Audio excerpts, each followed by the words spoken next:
2025년 3월 9일 맨발로 쓰는 아침 편지. 원인도 모른 채 급증하는 당뇨병. 맨발 걷기와 접지가 답이다.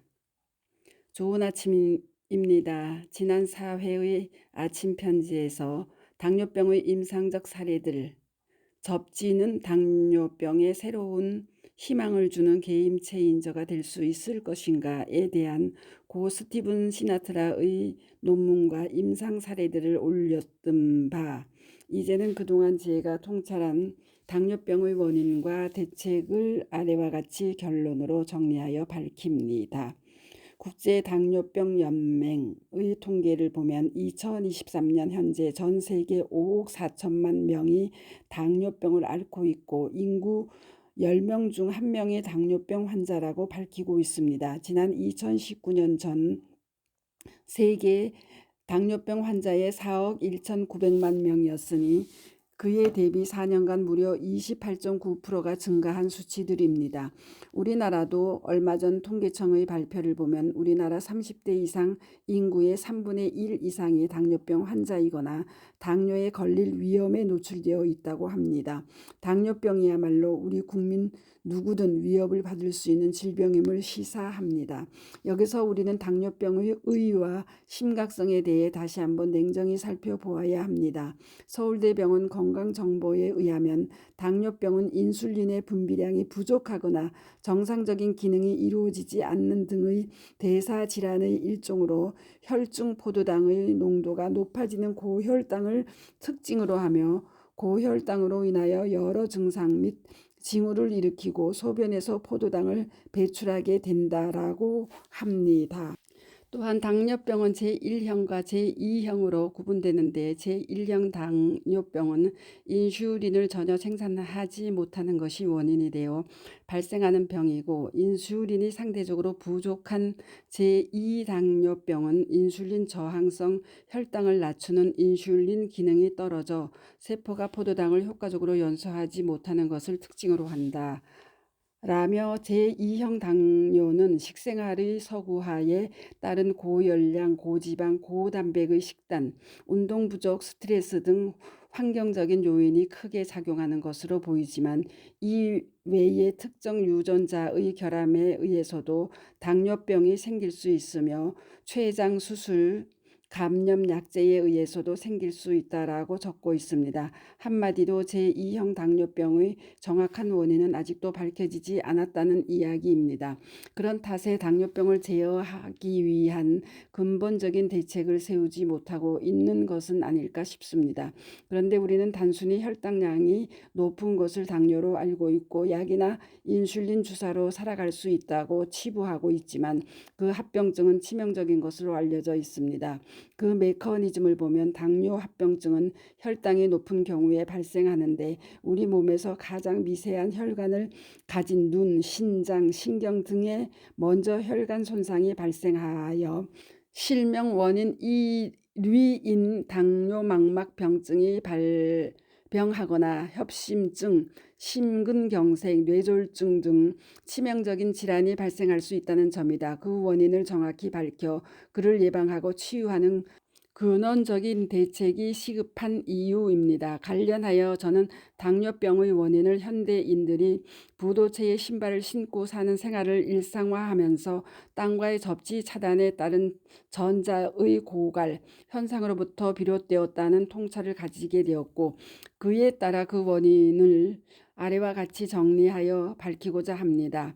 제1형 당뇨는 췌장의 중앙에 위치한 랑게르한스 섬의 베타 세포가 자가 면역 반응으로 파괴되어 인슐린이 분비되지 아니하거나 그 분비가 부족하여 발생한다는 것이 학계의 정설입니다.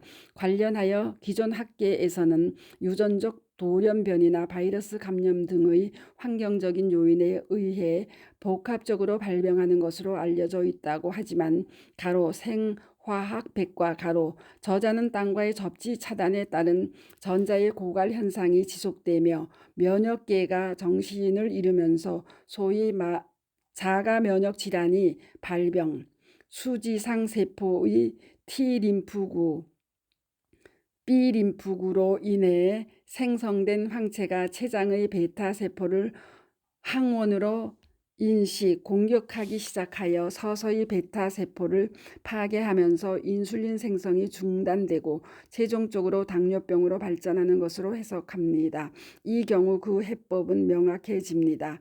즉 맨발로 걷고 땅과의 접지를 계속하면 대부분의 자가 면역 질환이 치유되듯이 위 베타 세포의 파괴라는 자가 면역 기전의 이상 현상도 정상으로 복원되고 따라서 제1형 당뇨도 치유될 수 있다는 것이 저자의 판단입니다. 실제 최근 강릉의 토종님이 지난 1년간 매일 아침마다 바닷가 맨발을 1시간 이상 하신 이후 최근 인슐린 주입기를 떼고 며칠간 혈당 체크를 한 결과를 사진과 함께 올리셨고 인슐린 주입기를 떼고 나서도 계속 정상 혈당을 보여주셨습니다.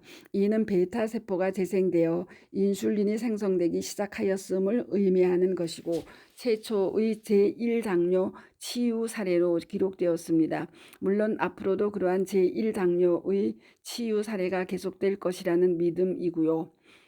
한편 제2형 당뇨는 췌장에서 인슐린은 정상적으로 생성되지만 그 인슐린이 혈액 속의 포도당을 세포의 미토콘드리아 발전소 속으로 밀어 넣어 주어야 하는데 어떤 이유로 우리 몸이 인슐린이 주는 자극에 매우 둔감해져서 즉 인슐린 저항성이 커져 그 미토콘드리아의 문을 열지를 못하는 경우 혈중 포도당을 미토콘드리아 안으로 충분히 밀어넣지를 못하여 발병하는 당뇨병이 바로 제2형 당뇨병으로 알려져 있습니다. 그런데 그 원인을 유전적인 이유와 운동 부족, 비만, 과도한 칼로리 섭취 등 다양한 환경적인 요인이 복합적으로 작용하는 것으로 설명하고 있지만 저자는 이 역시 현대인들이 부도채의 신발을 신고 살면서 땅과의 접지가 차단되었고 그로 따른 전자의 고갈로 인슐린이 미토콘드리아의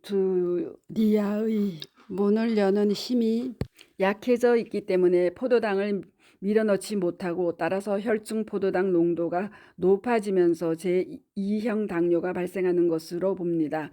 다시 말해 맨발로 걷고 땅과의 접지를 회복하면 인슐린 저항성이 낮추어지면서 혈중 포도당 농도가 정상으로 복원하게 된다는 판단입니다. 실제 저자의 맨발 걷기 국민운동본부의 회원들 중 맨발로 걸어 공복 혈당량이 심지어 500이나 460까지 올라갔던 사람들도 매일 맨발로 걸어 100 이하의 정상 혈당량으로 돌아왔고 그 외 수많은 사람들이 맨발로 걸어 공복 혈당량들이 정상으로 회귀하였음을 증언하고 있습니다. 이러한 사실은 2023년 7월 방영된 KBS 생로병사의 비밀에서도 맨발로 한 달을 걸은 3사람이 모두 다 당화 혈색소가 낮아진 사실로도 입증되었음이 그를 증거합니다. 이의 원인도 모른 채 급증하고 있는 전 세계 당뇨병 환자들의 근원적 치유책으로 맨발 걷기와 접지에 대해 심각하게 고려해보고 그를 실천하는 방안을 깊이 연구해야 합니다. 아무런 리스크도 없고 아무런 비용도 들지 않는 오로지 맨발 걷기와 접지로 급증하는 당뇨병 환자 수를 획기적으로 줄여나갈 수 있으리라는 희망이 있기 때문입니다. 관련한 맨발 건강 팁을 유튜브에 박동창의 맨발 건강 팁 3, 당뇨병 치유 맨발 걷기와 접지가 답이다로 올려놓았사오니 많이들 경청하여 보시기 바랍니다. 감사합니다. 맨발 걷기 숲길 힐링 스쿨 네이버 카페의 아침 편지입니다. 감사합니다. 스토리양입니다.